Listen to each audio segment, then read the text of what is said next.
Praise the lord. హల్లెలూయా. దేవునికి మహిమ కలుగును గాక. హల్లెలూయా. మంచిది పిల్లారా, కూడి వచ్చినటువంటి మీ అందరికీ మన ప్రభు అయినటువంటి యేసుక్రీస్తు వారి శ్రేష్టమైన నామంలో అందరికీ వందనాలమ్మా. ఈ ఏప్రిల్ నెల 2వ ఆదివారము దేవుని మందిరానికి రావడానికి ప్రభు ఇచ్చినటువంటి అవకాశాన్ని బట్టి ఒకసారి అందరూ చేతులెత్తి దేవుని స్తోత్రం చెప్పండి. హల్లెలూయా, హల్లెలూయా. ప్రభువుకి స్తోత్రం కలుగును గాక. హల్లెలూయా. మంచి దేవుని బిడ్డలారా, మరి ఈ సమయంలో మనం అందరం కలిసి చక్కటి దేవుని వాక్యాన్ని మనము ధ్యానం చేసుకుందాం. దేవుని పరిశుద్ధ గ్రంథంలో నుంచి కొన్ని మాటలను మనము మరి జ్ఞాపకం చేసుకుందాం. ప్రియమైనటువంటి దేవుని సంగమా, 123వ కీర్తనలో ఒక చక్కటి మాట రాయబడి ఉంది, మనము చదువుకుందాం. అందరూ బైబిల్లో ఉన్న వాళ్ళు 123వ కీర్తన అందరూ చక్కగా చూడాలి, వినాలి. ఈ 123వ కీర్తనలో దీన్ని యాత్ర కీర్తన అంటారు. దీన్ని భక్తుడైనటువంటి దావీదు గారు రాశారు.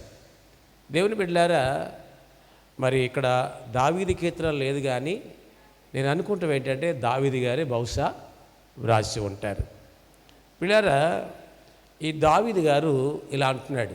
ఏమంటున్నాడంటే, ఆకాశమందు ఆసీనుడవైన వాడ నీ తట్టు నా కనులెత్తుచున్నాను. హల్లెలూయా. ఇక్కడ బాగా వినాలి అందరు, దయచేసి నా ఇంక చూడండి, స్తోత్రం చెప్పండి. నోడితే అనండి, మళ్ళా చెప్పండి. హల్లెలూయా. చాలా అలర్ట్గా ఉండాలి మీరు చక్కగా మీరు దేవుని సన్నిధిలో చాలా మెలకువగా ఉండాలి. ఏమ్మా, ఎలా ఉండాలమ్మా చెప్పండి, ఎలా ఉండాలని చెప్పండి. ఎలా ఉండాలంటున్నాను? మెలకువగా ఉండి ఏం చేయాలి? ఏం చేయాలమ్మా? అది ప్రార్థన చెయ్యాలి. ఎలా ఉండి చేయాలి ప్రార్థన? మెలకువగా ఉండి. హల్లెలూయా. అదన్నమాట. కాబట్టి దేవుని బిడ్డలారా, దేవుని వాక్యంలో భక్తుడైనటువంటి దావీదు గారు అంటాడు, ఆకాశమందు ఆసీనుడమైన వాడ నీ తట్టు నా కనులెత్తుచున్నాను అని రాయబడి ఉందండి. దేవుడు ఆకాశమందు ఉన్నాడు అని, పరలోకంలో ఉన్నాడని, అలాగే మన మధ్యన ఉన్నాడని, భూమి మీద ఉన్నాడని, సర్వ ప్రపంచాన్ని వ్యాపించి ఉన్నాడని దేవుని లేఖనం మనకి చాలా స్పష్టంగా తెలియజేస్తుంది. దేవుడు ఎక్కడుంటాడు అంటే సర్వ ప్రపంచాన్ని చూస్తున్నాడు. చెప్పండి, ఎక్కడ చూస్తున్నాడు అనండి. ఎవరు చూస్తున్నాడు? సర్వ ప్రపంచాన్ని చూస్తున్నాడు. ఆయన ఇశ్రాయేలుకు తోడుగా ఉన్నట్లుగా మన కుటుంబాలకు కూడా తోడై ఉన్నాడు. ఆమేన్ చెప్పండి. హల్లెలూయా.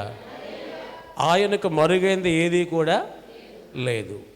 కీర్తనాకారుడు అంటాడు, ఆకాశానికి ఎక్కినా అక్కడ ఉన్నావు, పాతాళానికి వెళ్ళినా అక్కడ ఉన్నావు, సముద్ర దిగంతంలోకి వెళ్ళినా అక్కడ ఉన్నావు. అసలు నువ్వు లేనటువంటి స్థలం ఏది కూడా లేదు. కాబట్టి పిల్లారా, దేవునికి మరుగైంది ఏది లేదు. దేవునికి మనం చాలా స్పష్టంగా కనపడుతున్నాం. స్తోత్రం కలుగును గాక. ఎలా కనపడుతున్నామండి? ఒకసారి వినండి. స్పష్టంగా కనపడుతున్న దేవునికి నీ పరిస్థితి తెలియదా? హలో చెప్పండి. నీ పరిస్థితి తెలియదా? నీ బాధ తెలియదా? నీ కష్టము తెలియదా? నీకున్న ఇబ్బంది తెలియదా? నీకున్నటువంటి వ్యాధి తెలియదా? నువ్వు ఏ సమస్యతో సతమతమైపోతున్నావో అది దేవునికి తెలియదా? తెలుసు పిల్లారా. ఆయనకి నీ గురించి, నా గురించి, మనందరి గురించి దేవునికి తెలుసు. ఈ భూమి మీద, ఈ సృష్టిలో సకలమైనటువంటి ఆశీర్వాదకరమైనటువంటి అన్నీ కూడా ఉన్నాయంటే అవన్నీ కేవలం మన కొరకే. హల్లెలూయా. మన కొరకే ఈ భూమి మీద దేవుడు ఆశీర్వాదాన్ని ఉంచాడు. ఈ ప్రకృతిలో అన్నీ కూడా దేవుడు మన కొరకే సృష్టించాడు. సృష్టి యావత్తును సృష్టించిన తర్వాత ఆఖరున మానవుడిని చేశాడు. సృష్టి చేసినప్పుడు ఆయన అన్నాడు, ఏమండి సూర్యచంద్ర నక్షత్రాలను చేసినప్పుడు, ఆకాశాన్ని చేసినప్పుడు, భూమిని చేసినప్పుడు, భూమిలో ఉన్న సముద్రాన్ని చేసినప్పుడు, జంతువులను చేసినప్పుడు, పర్వతాలు, చెట్లను, పక్షులను చేసినప్పుడు దేవుడు అన్నాడు ఒక్కొక్క రోజుని మంచిది మంచిది మంచిది అన్నాడు. ఏమన్నాడమ్మా? ఏమన్నాడు? మంచిది మంచిది మంచిది అన్నాడు. ఆఖరున నరుణ్ణి తన పోలికలో చేశాడు. ఎవరి పోలికలేనమ్మా? చెప్పండి, మనం ఎవరి పోలిక? మరలా చెప్పండి. ఇప్పుడు దేవుడు ఎలా ఉంటాడు? మాట్లాడలేదు. మీరేనేమో మనం దేవుని పోలిక అన్నారు, మరలా ఎలా ఉంటాడు దేవుడు అంటే ఎందుకో డౌట్, మళ్ళీ మనకి అనుమానం, ఈ మాట అనొచ్చు అనకూడదని చెప్పేసి. దేవుడు మనలాగే ఉంటాడు పిల్లారా. దేవుడు నరుణ్ణి తన స్వారూప్యమందు తన పోలిక చొప్పున దేవుడు నరుణ్ణి తయారు చేశాడు. స్తోత్రం కలుగునుగాక.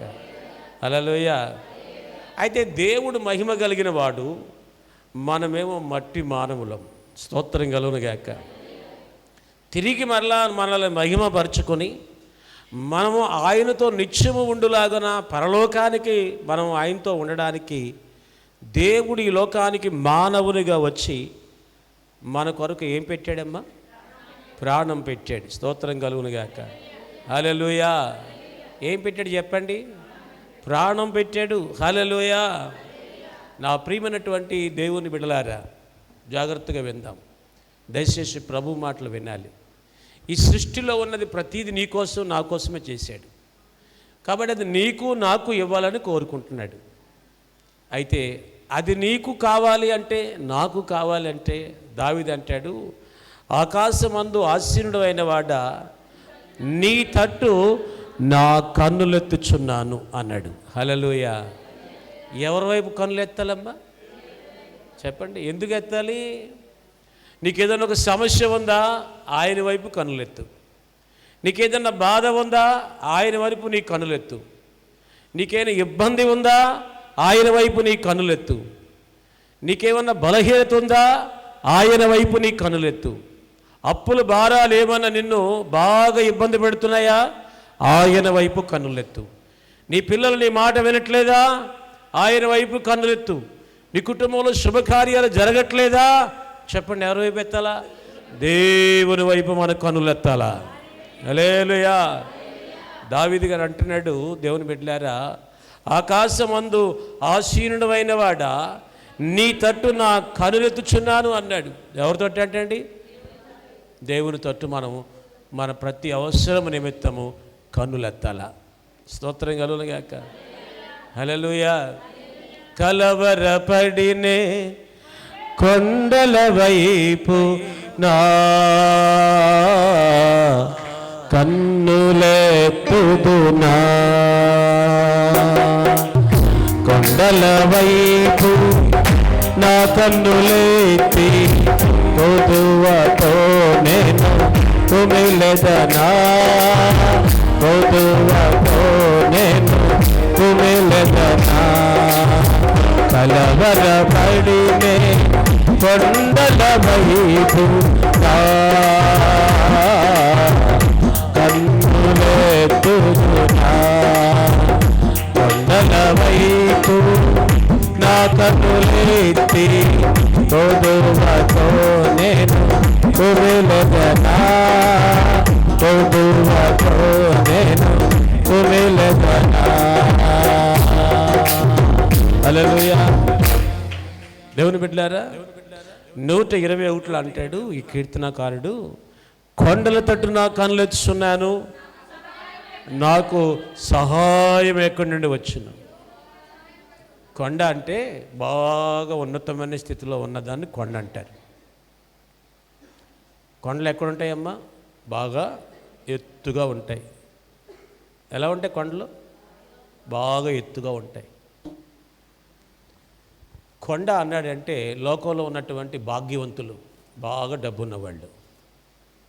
నా కన్నులు వాళ్ళ వైపు ఎత్తుచున్నాను, నాకు సహాయం ఎక్కడి నుండి వచ్చును అన్నాడు. ఇలా అంటాడు. ప్రశ్న తానే వేసుకుని జవాబు తానే వేసుకుంటున్నాడు, మళ్ళీ తానే చెప్పుకుంటున్నాడు. ఏమని? యెహోవా వల్లనే నాకు సహాయము కలుగును. కొట్టండి చెప్పండి ఒకసారి. హల్లెలూయా. మనకి ఎవరి వల్ల సహాయం అమ్మా అనండి? ఎవరి వలన? యెహోవా వల్లనే మనకు సహాయము కలుగుతుంది. స్తోత్రం కలుగును గాక. ఏం కలుగుతుంది? యెహోవా వల్లనే సహాయము కలుగును. స్తోత్రం కలుగును గాక. దేవుని బిడ్డలారా, ఆయన చేసే కార్యాలు కంటికి కనబడవు, చెవికి వినబడవు, హృదయానికి అగోచరమని ఉందండి. స్తోత్రం కలుగును గాక. ప్రియమైన దేవుని బిడ్డలారా, ఇక్కడ కొండల తట్టు నా కన్నులు ఇచ్చున్నాను, నాకు సహాయం ఎక్కడి నుండి వచ్చును? యెహోవా వల్లనే నాకు సహాయము కలుగును. ఆయన భూమి ఆకాశములను సృజించిన వాడు. స్తోత్రం కలుగును గాక. ఎందుకు ఈ మాట అక్కడ అన్నాడు మీకు తెలుసా? భూమిని ఆకాశాన్ని సృష్టించాడు. భూమిలో విపరీతమైన ఖనిజాలు ఉన్నాయి. వెండి ఉంది, బంగారం ఉంది, ఎత్తడి ఉంది, ఇనుము ఉంది. భూమిలో మనుషుడు తినడానికి కావలసినటువంటి ఆహారం ఉంది. పిల్లారా, ఆకాశం నుంచి దేవుడు వర్షాన్ని కురిపిస్తున్నాడు. ఆకాశం నుంచి ఎండ వస్తుంది, రాత్రులు వెన్నులు వస్తున్నాయి. ఈ ప్రకృతి బాగుండడానికి దేవుడు ఆకాశంలో సూర్యచంద్ర నక్షత్రాలను, వర్షాలను పెట్టాడు. ఈ సృష్టి అంతటి ఎంత ఆశీర్వాదకరంగా చేసిన దేవుని వైపు నా కళ్ళెత్తున్నాను. నాకు సహాయం ఎక్కడి నుంచి వస్తుంది? దేవుని దగ్గర నుంచే వస్తుంది. ఎందుకంటే ఆయన భూమి ఆకాశములను సృజించినవాడు.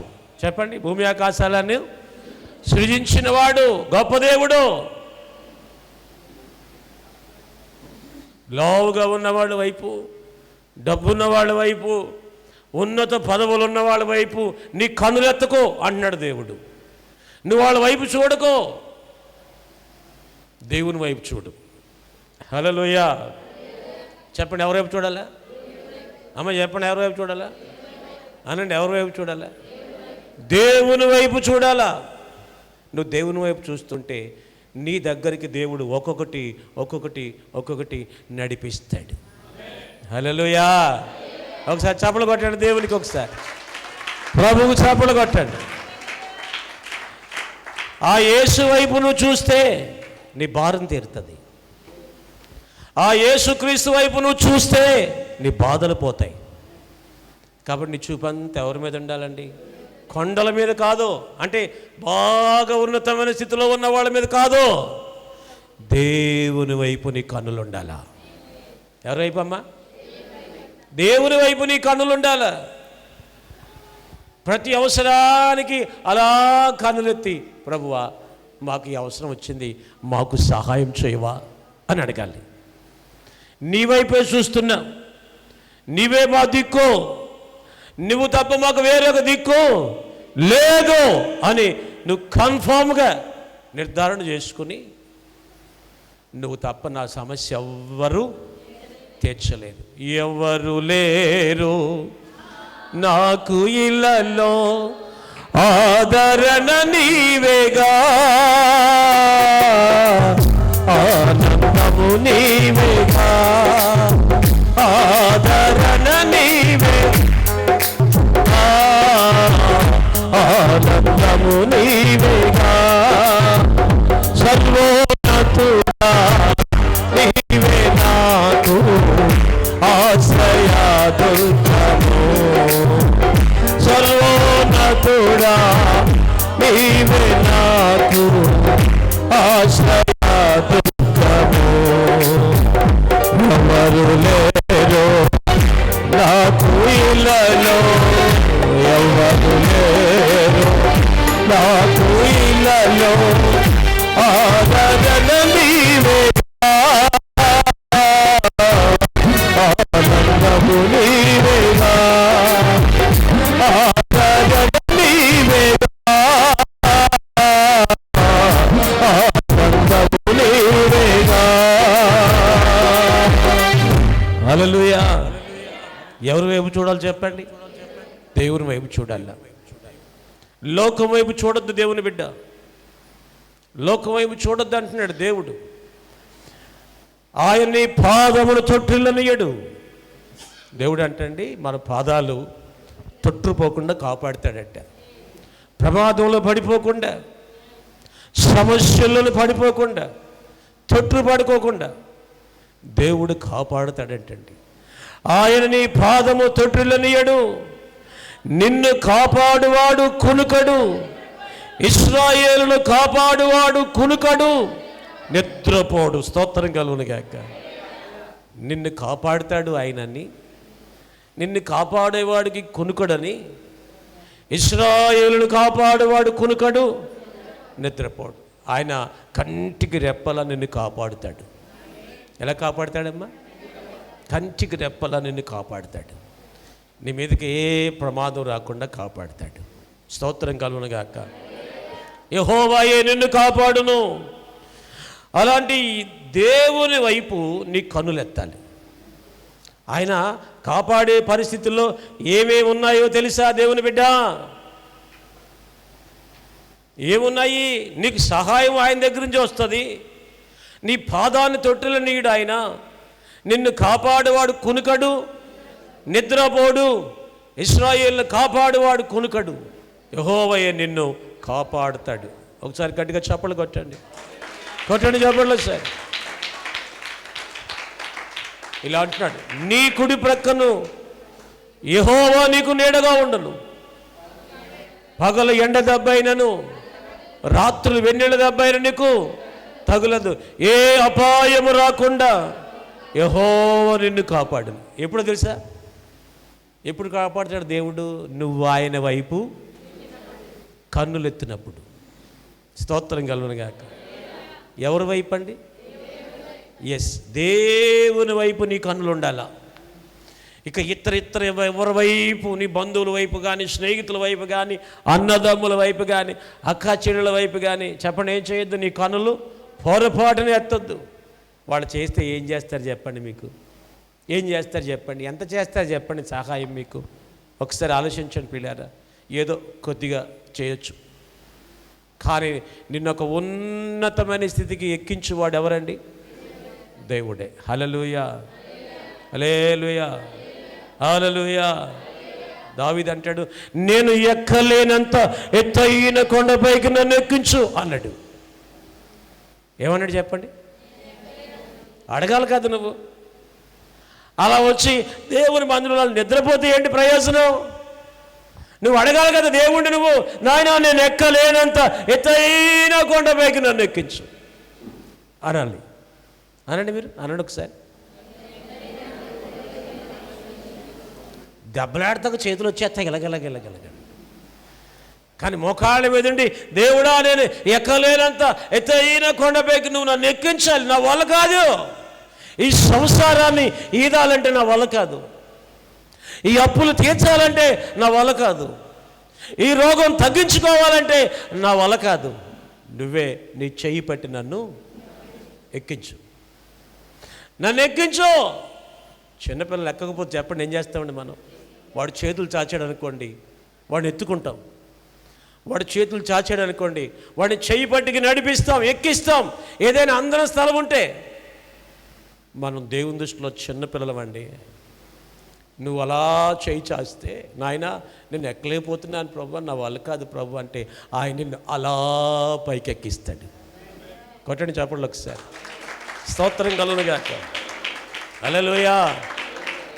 ఏ అపాయం రాకుండా యెహోవా నిన్ను కాపాడుతాడు. ఇది వాస్తవం ప్రియులారా. నీ మీదకి అపాయం రాకుండా కాపాడుతాడు. నీకు సమస్య వచ్చినప్పుడు ఆ మంత్రగాళ్ళ దగ్గరికి వెళ్ళకు. డబ్బులు దోసుకుంటారు వాళ్ళు. ఆ తాళ్ళు కట్టే వాళ్ళ దగ్గరికి వెళ్ళకు. వాళ్ళు డబ్బులు ఇదే సమయం అని చెప్పి డబ్బులు లాక్కుంటారు. వాళ్ళు లేనిపోని అన్నీ చెప్తారు. వాళ్ళు ఏం చెప్తారు చెప్పిన, నీకు కావలసిన వాళ్ళే, నీకు బాగా కావాల్సిన వాళ్ళే నీకు శాతపడి చేశారంటాడు. ఏమంటాడండి? అప్పుడు చెప్పండి మన మనసు ఎక్కడికి వెళ్ళిపోద్ది? కొద్దో గొప్ప చిన్న చిన్న చినుకులాంటి గొడవలున్న అక్క మీదకి, చిన్న చిన్న గొడవలున్న చెల్లి మీదకి, చిన్న చిన్న గొడవలున్న అన్నయ్య మీదకి, తమ్ముడి మీదకి వెళ్ళి అవును ఏళ్లే నాకేం చేయించారు అంటే నీకు మీ ఓళ్ళకి మధ్యలో ఏమెట్టాడు ఆయన? చూశారు? గొడవ పెట్టలేదా? అగ్గెట్టేసాడు. పెద్ద నొప్పి పెట్టేశాడు. ఇక అనుమానమంతా వాళ్ళు పొరపాటున మన ఇంటికి వచ్చి పాలపరించడానికి వచ్చారనుకోండి, వాళ్ళు పొరపాటున వచ్చారనుకోండి, ఇదిగో నేను ఇంకా పోయాను లేదని చూతాకు వచ్చాడు. ఏమంటారమ్మా?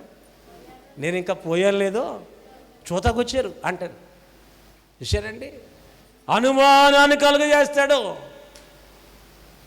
అర్థమైందా? కాబట్టి నీకు సహాయం కావాల్సినప్పుడు నువ్వెవరి వైపు కనులెత్తాలా? యేసుక్రీస్తు వైపు నీ కనులెత్తాలా. హల్లెలూయా. ఏ అపాయం రాకుండా యెహోవా నిన్ను అన్నాడా లేదా? చెప్పండి, అన్నాడా లేదా? నిన్ను కాపాడుతానని చెప్పాడు లేదా? మరి నీకు భయం ఎందుకు? నీకు దిగులు ఎందుకు? ఏ అపాయం రాకుండా యెహోవా నిన్ను కాపాడును, ఆయన నీ ప్రాణమును కాపాడును. అర్ధాంతరంగా నీ ప్రాణం తీసుకోవడానికి పిల్లారా, ఆయన అన్యాయస్తుడు కాదు. అర్థమవుతుందండి? స్తోత్రం కలుగును గాక. నీకు భూమి మీద సంపూర్ణంగా నువ్వు ఉండాలని దేవుడు కోరుకుంటున్నాడు. ఆమేన్ చెప్పండి. ఎలాగుండాలమ్మా? సంపూర్ణంగా ఉండాలని దేవుడు కోరుకుంటున్నాడు. స్తోత్రం కలుగును గాక. నీవే నీ ఇంట్లో 75 ఏళ్ళు 85 ఏళ్ళు ఉన్న ముసలోళ్ళు పోతే తెగేడి చేస్తావే, ఇంకో 15 సంవత్సరాలు ఆయుషిస్తుంటే బాగుండు, 100 ఏళ్ళు ఇస్తే బాగుండు తండ్రి అని ఎడుతావే, బాధపడతావే. మనుషుడిగా నీకే అంత బాధ ఉంటే అంత తొందరగా నేను తీసుకుందామని ఆయనకి మాత్రం ఉండదు. నీకు సంపూర్ణ దీర్ఘాయుష్ని ఇస్తాడు. బైబిల్లో ఉందలే చెప్పండి. ఉంది. ఎక్కడ చెప్పండి? దీర్ఘాయుష్ చేత అతన్ని తృప్తి పరిచేదను అన్నాడు దేవుడు. ఉందా లేదా? ఉందా లేదా? చూడండి, ఆయన ఏమైనా అన్యాయం అనుకుంటున్నారు మీరు? ఆలోచించండి ఒకసారి. దేవుని పెట్టలేరు, పెద్ద మనసుతో ఆలోచించండి. ఇక్కడ శ్రమలో 91వ కీర్తన 15 వచనం, అతడు నాకు మొర్ర పెట్టగా నేను అతనికి ఉత్తరం ఇస్తా, శ్రమలో నేను అతనికి తోడై ఉండేదను, అతన్ని విడిపించి అతన్ని గొప్ప చేసేదను, దీర్ఘాయువు చేత అతన్ని తృప్తి పరచేదను. కొట్టండి చాపట్లు ఒకసారి, కొట్టండి గట్టిగా. హల్లెలూయా. ఏ ఆయుష్ అంటండి? దీర్ఘాయువు చేత అతను తృప్తి పరిచేదను, నా రక్షణ అతనికి చూపించేదను. చూసారా? ప్రాణాన్ని కాపాడే దేవుడు ఈ రీతిగా మనతో మాట్లాడుతున్నాడు. కానీ నువ్వు ఎవరి వైపు కనులెత్తాలి? దేవుని వైపు కనులెత్తాలి. అంటే మాకు ఏదైనా సమస్య వచ్చింది అనుకోండి, ఎప్పుడు తాళ్ళు వైపు వెళ్ళాం, ఆ మంత్రాల వైపు వెళ్ళాం, శకునాల వైపు వెళ్ళాం. ఒక్కొక్కసారి ఇంటికాడ నుంచి బయలుదేరుతుంటే కాలగొట్టు నుంచి బట్టలు అట్టుకుని కొంతమంది ఉతుక్కుని వస్తూ ఉంటారు, ఆగిపోతుంటారు. అమ్మ ఎందుకు ఆగిపోయావంటే మీరు వెళ్తున్నారు కదండి అని పక్కకు తప్పుకుంటారు. వద్దొద్దా, నీ పన్ను చూసుకొని వెళ్ళిపో, నువ్వు ఎదురొస్తేనే నాకు మంచి జరుగుద్ది అంటాను నేను. లేదు లేదండి మీరు ఎక్కడికి వెళ్తున్నట్టున్నారు, మేము పక్కకుంటామండి అంటే వద్దొద్దు, నువ్వు వస్తేనే నేను వెళ్తానంటాను. అడవులు వచ్చేస్తారండి, ఇప్పుడు వెళ్ళిపోతాను నేను. స్తోత్రం కలుగును గాక. హల్లెలూయా, హల్లెలూయా. నిన్ను కాపాడువాడు కునుకడు, నిద్రపోడు, ఆయన నిన్ను ఆదరిస్తాడు. స్తోత్రం కలుగును గాక. చెప్పండి, ఏం చేస్తాడమ్మా? ఆదరిస్తాడు. కాబట్టి నీకు సమస్య వచ్చినప్పుడు ఆయన వైపు చూడాలా. ఎవరి వైపు అమ్మా? దేవుని వైపు చూడాలా. కాబట్టి ఆయన ఇది మొదలుకొని నిరంతరము నీ రాకపోకలందు యెహోవా నిన్ను కాపాడును, దేవుడే నిన్ను కాపాడుతాడు. కాబట్టి నువ్వేం చేయాలి? నీ కన్నులు ఎటువైపు ఎత్తాలా? ఎటువైపు అంటమ్మా? ఇటీవల కాలంలో పిల్లారా చాలామంది మంచిది అని చూడడానికి ముహూర్తాల వైపు వెళ్ళిపోతున్నారు, ముహూర్తాల వైపు వెళ్ళిపోతున్నారు. కానీ ప్రతిరోజు మంచిదే, దేవుడి చెడ్డ అని ఎక్కడ రాయలే బైబిల్లో. ప్రతిరోజు మంచిది, మంగళవారం మంచిది, శుక్రవారం కూడా మంచిది. కొంతమంది అంటారు ముహూర్తాలు లేవంటండి, కాబట్టి ముందే చేసేయాల పెళ్ళిళ్ళు. ఈ మే నెల, ఏప్రిల్ నెలలో లోపే చేసేయాలంట. ఇక మే నెలలో చెప్పండి ఏం లేవంట, రోజులు లేవు, ఇంకా అక్కడతోటి ఎండ, ఇంకా యుగాంతం అయిపోతుంది. ఇంకా భూమి మీద మనుషులు ఎవరు ఉండరు. ఇంకా ఇక్కడి నుంచి మే నెలలో ఇంకెవరు ఉండరు. ఇంకా ఈ ఎండలు ఉండవు, ఈ ప్రపంచం ఉండదు, ఈ మనుషులు ఉండరు. కాబట్టి ముందు ఏం చేసుకోవాలా? ఏప్రిల్లో ఆఖరికి మొత్తం పెళ్ళిళ్ళన్నీ అయిపోవాలా? ఏమండి? పెళ్లి కొడుకోళ్ళు పెళ్లి కూతురోళ్ళు ఓ తొందర పెట్టేస్తున్నారు. ఈ నెలలో అప్పుడు నాకు 3 వివాహాలు తగిలాయి నేను చేయడానికి. స్తోత్రం కలుగునుగాక. హల్లెలూయా, హల్లెలూయా. దేవునికి మహిమ కలుగునుగాక. హల్లెలూయా. నా ప్రియమైనటువంటి దేవుని బిడ్డలారా, ఒకసారి ఆలోచించండి. దేవుని వాక్యము నుండి కొన్ని మాటలు మనం చదువుకుంటున్నాం. నీ రాకపోకల యందు యెహోవా నిన్ను కాపాడును. Praise the lord. హల్లెలూయా. కాబట్టి ఈ 123వ కీర్తనలు అంటాడు, ఆకాశమందు ఆసీనుడు అయిన వాడా నీ తట్టు నా కనులెత్తుచున్నాను. మన కనులు ఎటువైపు ఎత్తాలమ్మా? ఎటువైపు చెప్పండి? దేవుని వైపు మన కనులు ఎత్తాల. నీకేదైనా అవసరం ఉంటే ప్రభు వైపు కనులెత్తు. దాసుల కన్నులు తన యజమానుని చేతి తట్టును, దాసి కన్నులు తమ యజమానురాలు చేతి తట్టును చూచినట్లు. ఇక్కడే మీరు జాగ్రత్తగా వినాలి, ఇక్కడే వినాలి. ఒకసారి అందరూ హల్లెలూయా చెప్పండి. హల్లెలూయా. ఇక్కడ ఒక మంచి పాయింట్ మీరు జాగ్రత్తగా వినాలి. చెప్పిన తర్వాత నేను ముగిస్తాను.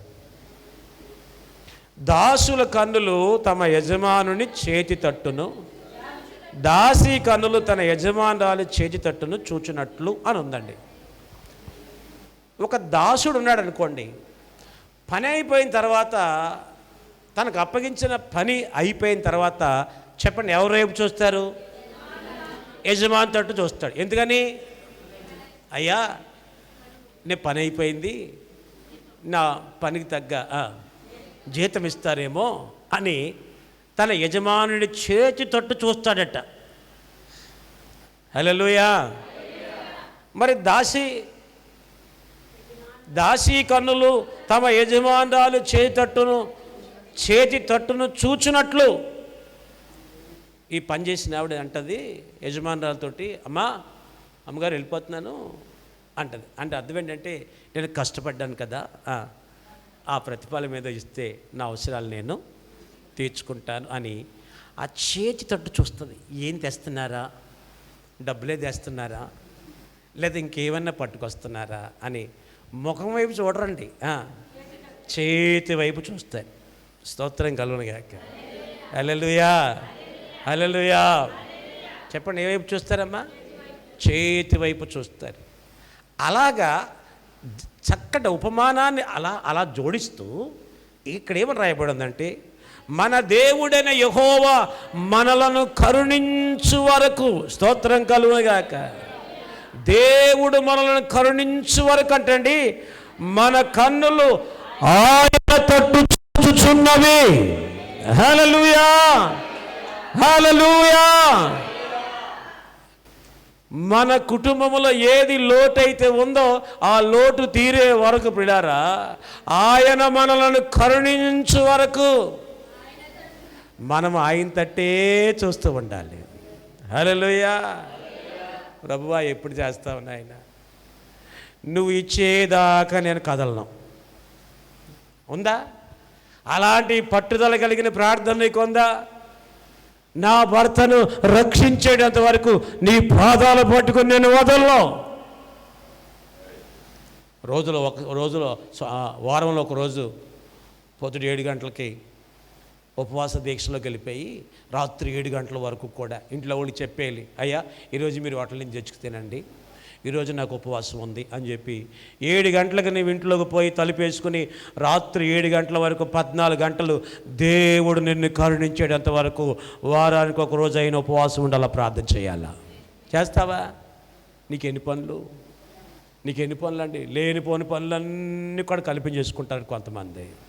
పక్కింటి వాళ్ళ పనులు కూడా పక్కింటి వాళ్ళకి బజార్కి వెళ్దామంటే వెళ్ళిపోతారు, పక్కింటి వాళ్ళకి షాపింగ్కి వెళ్తారు, పక్కింటి వాళ్ళు కూర ఉండడానికి ఫోన్లో నుండి సలహాలు ఇస్తూ ఉంటారు. ఏంటి కదా ఉప్పు తక్కువ ఉంటుంది, వాసన వస్తుందని చెప్పేసి కదా బాబా అంటారు. ఇంట్లోకి వెళ్ళి మాడి వాసన వస్తుంది అనుకోండి, మాడి చేస్తున్నావేండి, సిమ్లో పెడతాన్ని అని చెప్పి ఏళ్ళు సలహాలు ఇస్తారు. లేనిపోని అన్నీ కల్పించుకుంటారు తప్ప వారానికి ఒక రోజైనా తండ్రి నీవు నన్ను కరుణించేటంత వరకు నీ పాదాలు వదలను అని ఎవరైనా చెప్తారండి? చెప్తారా? మనం ఇవ్వాల్సిన అప్పులు, రావాల్సిన బాకీలు మనకు రావాలంటే మన కన్నులు చెప్పండి ఎటువైపు ఉండాలా? నువ్వు తప్ప, తండ్రి నువ్వు తప్ప ఈ కార్యం ఇంకెవరు చేయలేరు అని ఆయన మనల్ని కనికరించి మనం అనుకున్నది ఇచ్చేటంత వరకు కూడా ఏం చేయలేమ్మా? పక్కింటిల వైపు చూడండి, కాస్త కూరేస్తారు మీకు కదా, అంతే.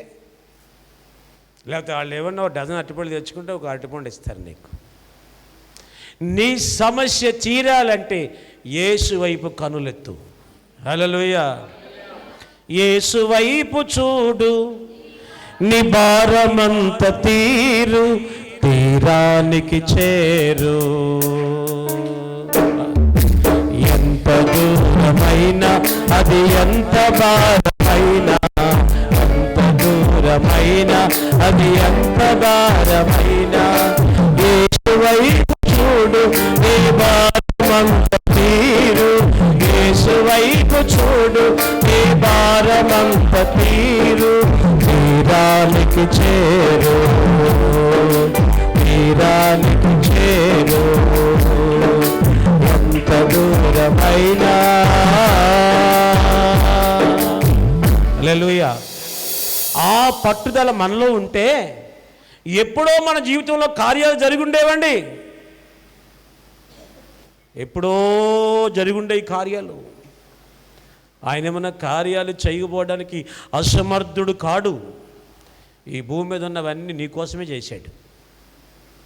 భూమి మీద ఉన్న సకల సంపద నీకోసమే చేశాడు. నువ్వు అడిగితే ఇద్దామని చూస్తున్నాడు. నువ్వు అడగో ఆయన ఇవ్వడం, నువ్వు అడగో ఆయన ఇవ్వడం, నువ్వు అడిగితే ఇస్తాడు. ఆయన నిన్ను కరుణించేటంత వరకు కూడా ఏం చేయలేమ్మా? నీ కన్నులు ఆయన తట్టే చూడాల. ఆయన ఇస్తాడు, అదిగో ఇస్తాడు. ఆయన ఇస్తానని చెప్పాడు, ఇస్తాడు అని నువ్వు ఆయన వైపే చూడాలి తప్ప మధ్యలో ఇంకెవరి వైపు అటు ఇటు చూడకూడదు. స్తోత్రగాక. హల్లెలూయా. ఎప్పటి వరకు అండి? నిన్ను కరుణించేటంత వరకు, నువ్వు అనుకున్న జరిగేటంత వరకు. నీ భర్త నీతో పాటు ఆదివారము నేను కూడా ప్రార్థనకు వస్తాను అని అనేటంత వరకు, నీ పిల్లలు మీతో పాటు మేము అమ్మా నాన్న ప్రార్థనకు వస్తాము అనేటంత వరకు కూడా నీ కన్నులు ఆయన తట్టే చూడాలా. స్తోత్రం చెప్పండి. నీ ప్రతి సమస్యకు పరిష్కారము యేసయ్య దగ్గరే ఉంది. ఆమె చెప్పండి. కాబట్టి నువ్వెవరి వైపు చూడాలా? కొండల తట్టు కాదు, మనుషుల తట్టు కాదు. చెప్పండి. ఏం చేయాలి? వారంలో కనీసం 12 గంటలైనా ఉపవాసం ఉండి చెప్పండి. ఏం చేయాలమ్మా? అయ్యో మరి కుదరదండి, పనులకి ఆదివారం ఉండు. ఇప్పుడు నేను ఎవరు కాదన్నారు? ఆదివారం ఖాళీ కదా. ఆదివారం నువ్వు ఎలాగా ఆరాధనకు వస్తున్నావు కదా. ఇప్పుడు ఈ రోజున ఆదివారం ఉపవాసం ఉండు, ఈ రోజున ప్రార్థనలో ఉండు, అయిన తర్వాత ఇంటికి వెళ్ళి ప్రార్థనలో ఉండు, రాత్రి 7 గంటల వరకు ప్రార్థనలో ఉండు. దేవుడు నిన్ను కరుణించేటంత వరకు నీలో ఏ ఉండాలంటే పట్టుదల ఉండాలి. స్తోత్రం కలుగునుగాక. చెప్పండి హల్లెలూయా. కరుణించేటంత వరకు. ఎప్పటి వరకు అండి? నువ్వు అనుకున్నది జరిగేటంత వరకు నీలో పట్టుదల ఎప్పటికీ సెడలిపోకూడదు. ఆయన వైపే చూడు, మధ్యలో మనుషుల వైపు మాత్రం చూడొద్దు. ఖచ్చితంగా దేవుడు నిన్ను కనికరిస్తాడు, కనికరిస్తాడు, కనికరిస్తాడు. అటు కృప దేవుడు మీ అందరికీ దయచేయను కాక. ప్రార్థన చేసుకుందాం. కళ్ళు మూసుకోండి. ప్రేమగల తండ్రి, నీకు వందనాలు. ఈ శ్రేష్టమైన దినాన్న నీవు మాతో మాట్లాడిన నీ మాటలను బట్టి స్తోత్రాలు. ఈ మాటల చేత సంఘము వినుచున్నటువంటి వారు ఆదరించబడుదురుగాక. ఈ భూమి మీద మా కన్నులు నీ వైపే ఎత్తుదుముగాక. తండ్రి, కూడి ఉన్న బిడ్డలను దీవించండి, నీ ఆశీర్వాదంతో నింపండి, నీ కృపతో నింపండి, నీ దయతో నింపండి నాయన. నిన్ను వెంబడించే వారిగా చేయండి. ఈ భూమి మీద మనుషుల కొరకు నీవు సిద్ధం చేసిన ప్రతి ఆశీర్వాదాన్ని ఇదిగో ఇక్కడున్న వారు, నీ మాటలు వినుచున్నవారు స్వతంత్రించుకొందురుగాక, స్వతంత్రించుకొందురుగాక, స్వతంత్రించుకొందురుగాక. సాతానుపై విజయాన్ని ఇవ్వండి నాయన. నీ నామ మహిమార్థమే జీవించినట్లుగా ఇక్కడున్న వాళ్ళందరినీ ఆదరించమని యేసుక్రీస్తు నామమున ప్రార్థిస్తున్నాం పరమ తండ్రి. ఆమేన్.